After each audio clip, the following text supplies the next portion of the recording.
Good morning, everyone. It's me, Nirvesh Luteli, standing here in front of you to explain the process of how a star is born and how it dies. So, first of all, I would like to thank Umesha for giving me a chance to express my creativity in this project. Now, let's get into it. Now, first of all, this is a nebula.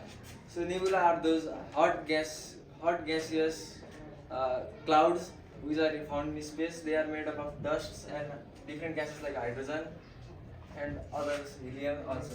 Now when that hydrogen collects into lumps and it keeps on getting bigger and bigger and getting denser and denser, it forms a protostar. It does not have that definite core, but it still is very hot, like 10 million degrees Celsius.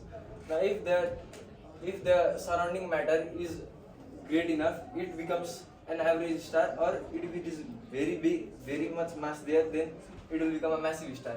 So for average star, it is in the main sequence. It will bulk up and become a red giant, and after the red giant, the star cannot hold its outer shell, and the outer shell will go into outer space, and while the inner core is exposed, and that inner core will be the white dwarf. And when the white dwarf cools down after some thousand years, then it will be a black dwarf.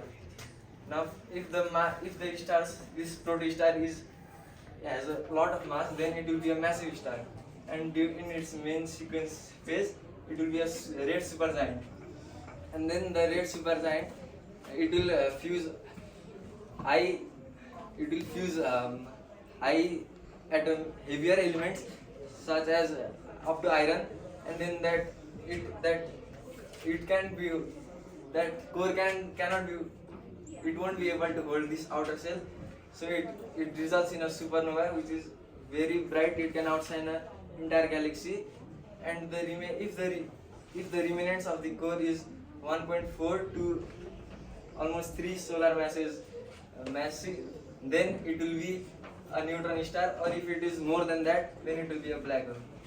And black hole is it has such immense gravity that not even light can escape it. Thank you.